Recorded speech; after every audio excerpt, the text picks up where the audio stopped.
நீங்கள்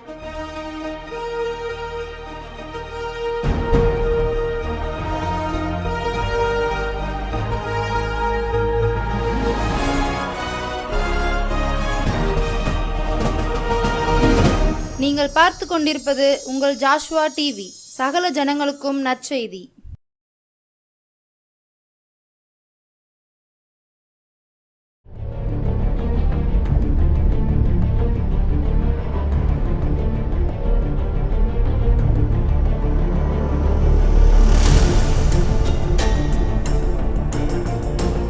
கர்த்தருடைய பரிசுத்த நாமத்துக்கு ஸ்தோத்திரம் உண்டாதாக. மீண்டுமாய் உங்களை சந்திப்பதில் நான் மகிழ்ச்சி அடைகிறேன். இந்த நாளின் தியானத்திற்கு முன்பாகவும் நாம் தலைகளை தாழ்த்தி ஜெபம் பண்ணுவோம்.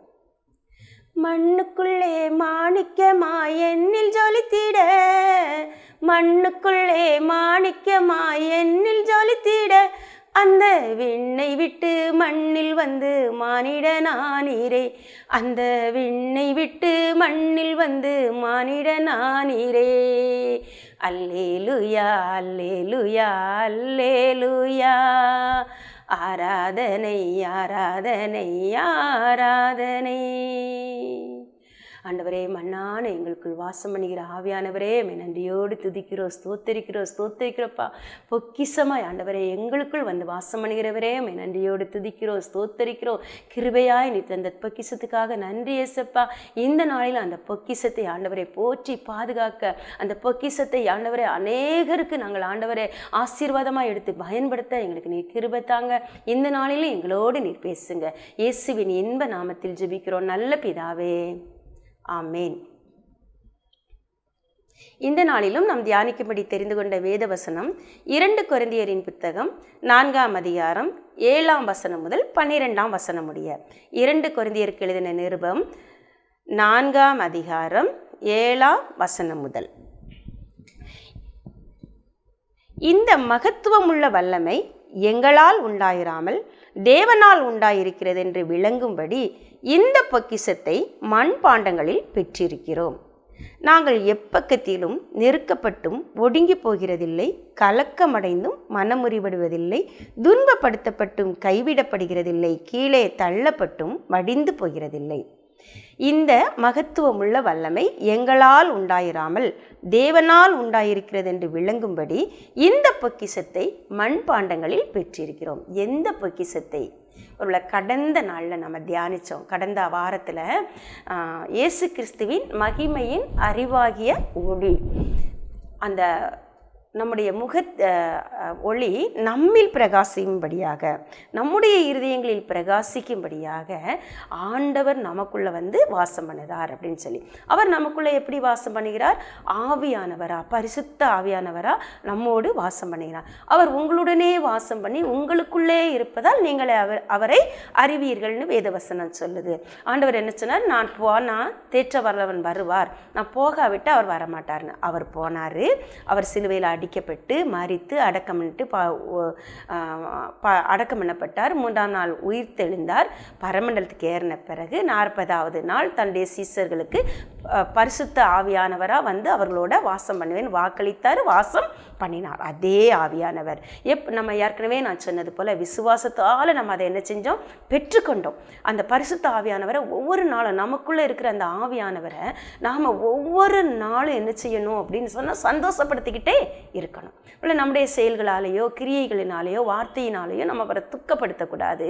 அப்போது நம்ம வார்த்தையினாலோ பாட்டு பாடியோ ஞான பாட்டுகளினாலும் வசனங்களினாலும் நீங்கள் போதித்து புத்தி சொல்லி கொண்டுன்னு அதே நிருபத்தில் பவுல் எழுதுறாரு. ஸோ அந்த மாதிரி நம்ம எந்த அளவுக்கு நம்ம ஆவியானவரை உற்சாகப்படுத்துகிறோமோ அந்த அளவுக்கு அவருடைய வல்லமை நமக்குள்ளே இருந்து இந்த உலகத்துக்கு வெளிப்படும். ஒன்று, இப்போ இதை நம்ம எங்கே பெற்றிருக்கோம்? நம்முடைய மண்பாண்டமாகிய சரீரத்தில் நம்ம அதை என்ன செஞ்சுருக்கோம்? பெற்றிருக்கோம். அவருடைய நமக்குள்ளே இருக்குது, நம்முடைய இருதயங்களில் இருக்குது. நம்முடைய சரீரத்தின் மூலம்தான் அது வெளிப்படும். நம்முடைய கண்கள் மூலமாக, நம்முடைய பேச்சின் மூலமாக, நம்முடைய செயல்கள் மூலமாக, நம்ம நடந்து செல்லும் இடம் எங்கும் ஆவியானவர் நம்மோடு கூட வர்றாரோ அவையோட பிரசன்னத்தை நம்ம சுமந்து செல்கிற மண்பாண்டமாக இருக்கிறோம். இதைத்தான் இந்த மண்பாண்டங்களில் நாம் இந்த பொக்கிஷத்தை நம்ம எதில் பெற்றிருக்கோம்? மண்பாண்டங்களில் பெற்றிருக்கிறோம். ஏன் அப்படின்னா எந்த சூழ்நிலையில் இந்த மண்பாண்டங்கிறது அது உடைந்து போகக்கூடியது. இந்த மண்பாண்டத்தை ஆண்டவர் தான் மகிமைப்படுத்தி வச்சிருக்கிறாரு. எப்படி விலையேறப்பட்ட பொருட்களை நம்ம சில நேரம் நம்ம வீட்டில் என்ன செய்வோம், எங்கள் அம்மா சின்ன வயசில் சொல்லியிருக்காங்க, அவங்களுடைய தங்க நகையெல்லாம் இப்போ வேறு இடத்துல வச்சா ஒருவேளை பொதுவாக எல்லாரும் பத்திரப்படக்கூடிய இடத்துல வச்சா அதை திருடன் எடுத்துருவாங்க அப்படின்னு சொல்லி மண்பானைக்குள்ள கொஞ்சம் மண்ணை போட்டு தங்க நகையை வச்சு அதுக்கு மேலே அதை பத்திரப்படுத்தி வச்சுட்டு அதுக்கு மேலே மண்ணை போட்டு என்ன செஞ்சுருந்தேன், நான் மூடி தோட்டத்தில் போட்டிருந்தேன் அப்படின்னு சொல்லியிருந்தாங்க. அதுபோல தான் ஒருவேளை அவங்க விலையேறப்பட்ட தங்க நகையை அந்த மாதிரி வச்சு பாதுகாத்துக்கிட்டு இருந்திருக்காங்க. ஆனால் இந்த நாட்டில் தேவன் அவருடைய விலையேறப்பெற்ற ஆவியானவரை, விலையேறப்பட்ட மகிமையின் பொக்கிஷத்தை மண்பாண்டகமாகிய நமக்குள்ள அவர் வச்சு அதை அவர் பாதுகாக்கணும், பத்திரப்படுத்தணும்னு நினைக்கல. அதை நாம் பத்திரமா பாதுகாத்து அதை மற்றவங்களுக்கு பயன்படக்கூடியதாக மாற்றணும் அப்படின்னு சொல்லி தான் அவர் விரும்புகிறாரு. அப்போது இந்த நாட்களில் இந்த பொக்கிஷம் இன்னொருத்தருக்கு வெளிப்படணும், இன்னொருத்தருக்கு ஆசீர்வாதமாக மாறணும்னா நான் என்ன செய்யணும்? எனக்குள்ளே இருக்கிற இந்த மகிமை ஒருவேளை கடந்த நாட்களில் ஆண்டவர் உப்பாக நமக்குள்ளே இருக்கார், உப்போட சாரம் நமக்குள்ளே இருக்குது, உலகத்தோட வெளிச்சம் இருக்கு, நம்ம உலகத்தில் வெளிச்சமாக இருக்கும், முட்புதரில் மகிமை தங்குனது போல் ஆண்டவர் நமக்குள்ளே தங்கிட்டாரு, அதோட ஆசீர்வாதங்கள் என்ன எல்லாத்தையும் நம்ம தியானித்தோம். இந்த நாளில் இந்த ஆசீர்வாதத்தை இந்த உலகத்துக்கு எப்படி நான் இந்த ஆசீர்வாதத்தை இந்த உலகம் எப்போ கண்டுகொள்ளும், எப்படி கண்டுகொள்ளும்? எல்லாருக்குள்ளேயும் தானே இருக்குது. ஆனால் ஒரு சிலருக்குள்ள உள்ள வெளிச்சம் தான் உலகத்துக்கு தெரியுது, ஒரு சிலருக்குள்ள வெளிச்சத்தை வெளியே காட்ட முடியல. அப்போ எனக்குள்ளேயும் தானே அந்த ஆவியானவர் இருக்கார், எனக்குள்ளே இருந்தும் அந்த மகிமையின் பிரசன்னம் வெளிப்படணுமேன்னு சொல்லி இதை கேட்டுக்கொண்டிருக்கிற ஒவ்வொருவருக்கும் ஆசைகள் உண்டு, வாஞ்சைகள் உண்டு. கர்த்தர் உங்கள் வாஞ்சையின் படி உங்களை ஆசீர்வதிப்பார். ஏன்னா வாஞ்சை இல்லாமல் முயற்சி நம்ம செய்ய மாட்டோம். ஸோ நமக்குள்ளே இருந்து கர்த்தருடைய பிரசன்னம் வெளிப்படணும் அப்படின்னு சொன்னால் நம்ம என்ன செய்யணும்? முதலாவது வாஞ்சிக்கணும். அவர் உன் மன விருப்பத்தின்படி உனக்கு தந்தரளி உன்னுடைய ஆலோசனைகளை எல்லாம் நிறைவேற்றுவாராக என்ற வசனத்தின்படி கர்த்தர் தாமே உங்கள் மன விருப்பத்தின்படி உங்கள் வாஞ்சைகளை எல்லாம் நிறைவேற்றுவாராக. இப்போ முதலாவது கூட நம்ம உதாரணத்துக்கு பார்த்தோன்னு சொன்னால் நம்ம எல்லாருக்கும் தெரியும், நியாயாதிபதிகள் புத்தகத்தில் கிதியோன்னு ஒரு நியாயாதிபதி இருந்தார்.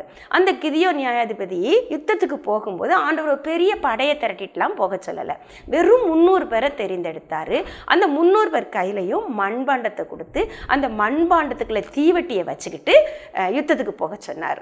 அப்போ கையில் எக்காலமாக அவங்க கொண்டுக்கிட்டு என்ன செய்கிறாங்க, நடு ராத்திரி சத்ருவோட பாளையத்தை நோக்கி, எதிரியோட பாளையத்தை நோக்கி அவங்க போகிறாங்க.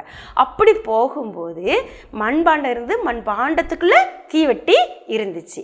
இப்போ அந்த சத்ருவோட பாளையத்தில் அப்போ கிதியோன் சொல்கிறாரு, நான் எக்காலம் ஊதுவேன், நான் எக்காலம் ஊதுற சத்தத்தை கேட்கும்போது நீங்கள் எல்லாரும் எக்காலத்தை ஊதணும், எக்காலத்தை ஊதிக்கிட்டு இருக்கையில் மண்பாண்டத்துக்குள்ளே இருக்க தீவட்டியை என்ன செய்யணும், பொருத்தி வைக்கணும். பொறுத்து எல்லாரும் முதல்ல தீவட்டி ஒரு அந்த எக்காலம் அந்த ஊதும் போது தீவட்டியை பொருத்தி உள்ளே வச்சுக்கோங்க. அது எரிஞ்சுக்கிட்டு தான் இருக்கும், ஆனால் அது மண்பாண்டத்துக்குள்ளே இருக்கும். இப்போ எப்போ எக்காலம் ஊதுதோ அப்போ எல்லாரும் ஒரு போல் என்ன செய்யணும், மண்பாண்டத்தை உடைச்சிட்டு போகணும். அப்போ வெளிச்சம் என்ன செய்யும், பிரகாசிக்க ஆரம்பிக்கும்னு சொல்லியிருந்தாரு. அதே போல் அவங்க என்ன செஞ்சாங்க, எக்காலம் தொனிக்கும் போது மண்பாண்டத்தை உடைச்சாங்க. மண்பாண்டத்துக்குள்ளே இருக்க தீவெட்டி பிரகாசமாக எரிய ஆரம்பிச்சது. சத்துரு அதை கண்டு செதறி ஓடிப்போனான் அப்படின்னு சொல்லி ஓடிப்போனால் அந்த இடத்துல கிதியோனோட சேனை ஜெயம் பெற்றது. அப்போ எல்லாரும் ஒரு பண்ண கிதியோனின் பட்டையும் கர்த்தரின் பட்டையும், கர்த்தரின் பட்டையும் கிதியோனுடைய பட்டையும் சொல்லி ஆர்ப்பரித்தாங்க. இது ஒரு சம்பவம். இதே போல தான் எப்படி அன்னைக்கு கிதியோனோட மண்பாண்டத்துக்குள்ள தீவெட்டி இருந்துச்சோ அதே போல் இன்று மண்பாண்டமாகிய நம்முடைய சரீரத்துக்குள்ள அந்த ஆண்டருடைய பிரசன்னம் அக்கினியா, தீபமா, ஒளியா, பேரொளியா, பிரகாசிக்கிற பேரொளியா தங்கி இருக்கு. இந்த அக்கினி வெளிப்பட்டு சத்ருவை பரிகரிக்கணும், மற்ற ஆத்துமாக்களை தேவனண்டையில் ஈர்த்து கொண்டு வரணும், எதிரியுடைய பாளையத்தை சிதறடிக்கணும். எல்லாம் ஆண்டருடைய நோக்கம், சித்தம். நமக்குள்ளே இருந்து அவருடைய நாமம் மகிமைப்படணுங்கிறது அவருடைய சித்தம். ஸோ இந்த நாளில் என்னுடைய சரீரமாகிய மண்பாண்டத்தை உடைக்கப்பட நான் எந்த அளவுக்கு ஆண்டுடைய கரத்தில் ஒப்பு கொடுக்கணும், அந்த மண்பாண்டத்துக்குள்ள தீவெட்டி இருந்ததை அந்த கிதியோனுடைய சேனை உடைக்கும் போது தான் வெளிச்சம் பிரகாசிச்சது. அதே போல தான் என்னுடைய சரீரம் உடைக்கப்படும் போது, என்னுடைய சரீரம் மட்டும் இல்லை, என்னுடைய ஆவி ஆத்மா சரீரத்தை நான் ஆண்டுடைய கரத்தில் அர்ப்பணிக்கும் போது அவர் எங்கே எங்கே எங்கே உடைக்காரோ அங்கெல்லாம் அந்த பொக்கிசமாகிய வெளிச்சம், பொக்கிசமாகிய பிரசன்னம், இயேசு கிறிஸ்துவின் மகிமையின் அறிவாகிய ஒளி என்ன செய்ய ஆரம்பிக்க, பிரகாசிக்க ஆரம்பிக்க உள்ள என்னுடைய என்னோட பார்வையில் அது வெளிப்படணும் அப்படின்னு சொன்னால் என்னுடைய பார்வையின் பகுதியில் என்னுடைய கண்களில் அவருடைய வெளிச்சம் வெளியில் வரணும்னா என்னுடைய இச்சை, என்னுடைய கண்களின் இச்சை என்ன செய்யணும், அங்கே சுட்டரிக்கப்படணும். என்னுடைய சரீரத்தின் ஆசை, கிறிஸ்துவனுடையவர்கள் அவருடைய ஆசை இச்சைகளை சிலுவையில் அரைஞ்சிருக்காங்க. அப்போ என்னுடைய மாம்சத்துக்குன்னு ஒரு விருப்பம் இருக்குது. என்னுடைய கண்ணு நான் பார்க்க வேண்டான்னு நினைக்கிறத பார்க்கக்கூடாததை பார்க்கு. என்னுடைய வாய் நான் பேசக்கூடாததை பேசுது. ஆண்டவர் வார்த்தைக்கு விரோதமானதை, தேவனுடைய வசனத்துக்கு விரோதமானதை, தேவனுக்கு பிரியமில்லாததை என் கண்கள், என் காதுகள், என்னுடைய நாவு, என்னுடைய உதடுகள், என்னுடைய விரல்கள், என்னுடைய கால்கள்லாம் எப்பெல்லாம் செய்தோ அப்பெல்லாம் அது என்ன செய்து உலகத்துக்குரியதா, மாம்சத்துக்குரியதா இருக்கிறதுனால அந்த மாம்சத்தின் வழியாக ஆண்டுடைய ஆவிக்குரிய அந்த வல்லமை வெளிப்பட முடியலை, பிரசன்னம் வெளிப்பட முடியலை. அதனால் நாம் என்ன செய்கிறோம் அப்படின்னு சொன்னால், இந்த நாளில் ஆண்டுடைய சமூகத்தில் நாம் ஒப்பு கொடுக்க போகிறோம். ஆண்டரே, என்னுடைய கண்ணை உங்கள் கரத்தில் கொடுக்குறேன், என்னுடைய காதுகளை உங்களுடைய கரத்தில் கொடுக்குறேன், என்னுடைய நாவை உங்களுடைய கரத்தில் கொடுக்குறேன், என்னுடைய எல்லாத்தையும் நானும் என் எல்லாமும் இயேசுவுக்காய் சுவிசேஷத்திற்காய் நான் அர்ப்பணிக்கிறேன். இயேசுப்பா, எல்லாவற்றையும் உங்கள் சமூகத்தில் நான் பான பலியாக ஒப்பு கொடுக்குறேன். நீங்கள் சுட்டெரிச்சிருங்க. அப்போ எந்தெந்த நேரில் நம்முடைய ஆசைகள், நம்முடைய சுயத்துக்குரிய விருப்பங்கள், நம்முடைய சுயத்துக்குரிய இச்சைகள் ஒரு அது நன்மையான காரியமாக கூட இருக்கலாம், அதெல்லாம் நம்ம பலிபீடத்தில் வச்சு நம்முடைய ஐம்புலன்களையும் அடக்கி ஒடுக்கி நம்ம ஆண்டுடைய சமூகத்தில் வைக்கும்போது ஆண்டவர் நம்முடைய சரீரத்தை சில நேரம் அது நம்மளால் தாங்க முடியாததாக இருக்கும், நம்மளால் ஏற்றுக்கொள்ள முடியாததாக இருக்கும். ஆண்டவரே, இதை கூட, இந்த சின்ன ஆசை கூட எனக்கு இருக்கக்கூடாதா, இந்த சின்ன விருப்பம் கூட இருக்கக்கூடாதா, இந்த சின்ன எதிர்பார்ப்பு கூட இருக்கக்கூடாதா, இதற்கு கூட எனக்கு உரிமை இல்லையா, இதை எதிர்பார்க்க கூட அப்படின்னு சொல்லி நம்முடைய ஆத்மா அங்கலாய்க்கும், வியாகுலப்படும், வேதனைப்படும். அப்படிப்பட்ட சூழ்நிலைக்கு நேராக ஆண்டவர் ஆவியானவர் நம்ம நடத்துகிறது வேற எதுக்காகவும் இல்லை, முச்செடி பிரகாசிக்கணும்னு சொல்லி தான். அவர் அதுதான் எரிகிற அனுபவம், அதுதான் சாம்பலாகிற அனுபவம். அந்த எரிஞ்சி நம்ம சாம்பலாக பெறுவோமோன்னு நினைப்போம். ஆனால் நிச்சயம் ஒரு உலகமும் அப்படி நினைக்கலாம், நாமும் அப்படி நினைக்கலாம், நம்ம சேர்ந்தவங்களும் நம்மளை அப்படி தவறாக கணிக்கலாம். ஆனால் அவர் நம்மை புடமிட்ட பொன்னாக இன்னும் பசுமையாய், இன்னும் செழிப்பாய் ஆண்டவர் மாற்றி பிரகாசிக்க பண்ணி நமக்குள்ளே இருக்கிற அந்த வெளிச்சத்தை உலகத்துக்கு அனுப்புவார். யோவான் ஸ்நானகனை குறித்து வேதம் சொல்லுகிறது, அவன் எரிந்து பிரகாசிக்கிற வெளிச்சமாய் இருந்தான், அவனுடைய வெளிச்சத்தில் நீங்களும் சில காலம் கழிவுற மனதாய் இருந்தீர்கள்னு இயேசுவானவர் யோவான் ஸ்நானகனை குறித்து சொன்னார். ஸோ எரிந்து அவன் 6 மாதம் அவன் ஆண்டவருக்கு முன்னாடி சீக்கிரம் அவனோட ஊழியம் ஒரு 6 மாத காலம்தான் இருந்திருக்கும்னு நினைக்கேன். ஒரு 30 வயசு வரைக்கும் அவர் எப்படி வளர்ந்தார்னு தெரியாது. ஏன்னா அவரை குறித்து சொல்லப்பட்டிருக்கு, வெட்டுக்கிளியும் காட்டு தேனும் தான் அவருக்கு உணவாக இருந்தது, ஒட்டகத்தோட தோலை தான் உடையா பொறுத்திருந்தாருன்னு சொல்லி. ஸோ அப்படிப்பட்ட ஒரு பிரதிஷ்ட வாழ்வு அவர் வாழ்ந்தார். அந்த 6 மாதத்தில் மகத்தான ஊழியம், ஆண்டவருக்கே வழியை ஆயத்தம் பண்ணி ஆண்டவருக்கு நேராக அநேக ஜனங்களை திருப்பும்படி பிதாக்களோட இருதயத்தை பிள்ளைகளிடமும் பிள்ளைகளுடைய இருதயத்தை பிதாக்களிடமும் திருப்பும் ஊழியத்தை செய்து அந்த யோவான் ஸ்நானகன் இந்த ஊழியத்தை இந்த உலகத்தை விட்டு கடந்து போனார். அந்த யோவான் ஸ்நானகனை போல யோவான் ஸ்நானகன் எப்படி இந்த உலகத்தை விட்டு போகும்போது தன்னுடைய ஊழியத்தை நிறைவேற்றி கடந்து சென்றது போல நாமும் இந்த நமக்கு தேவன் தந்த ஊழியத்தை நிறைவேற்றி இந்த உலகத்தை விட்டு கடந்து போகும்போது சந்தோஷத்தோடு அவருடைய இளைப்பாறுதலுக்குள்ள பிரவேசிக்கணும் அப்படிங்கிறது தான் ஆண்டவர் நம்மை குறித்த ஆண்டவருடைய நோக்கம். நம்முடைய விருப்பமும் கூட அதுவாக தான் இருக்கணும். ஸோ இந்த நாட்களில் அந்த யோவான் ஸ்நானகனை போல ஆண்டவரே நீர் என்னில் பெருக வேண்டும், நான் சிறுகணும்னு சொல்லி ஒவ்வொரு நாளும் நம்முடைய சுயத்தை அவருடைய பலிபீடத்தில் வைக்கும்போது அவர் நம்முடைய சரீரத்தின் ஆசைச்சைகளை உடைச்சி நொறுக்குவார், ஐம்புலன்களை அடக்கி ஒடுக்க நம்ம விட்டு கொடுப்போம். அதற்கு தேவையான கிருபைகளை கர்த்தரே தந்தருள்வார். அது மட்டும் இல்லை, இன்னும் ஒருவேளை நம்முடைய பந்த பாசங்களை நம்ம விட்டு கொடுக்க வேண்டியிருக்கும், நியாயமான ஆசைகளை பலிபீடத்தில் வைக்க வேண்டியிருக்கும்.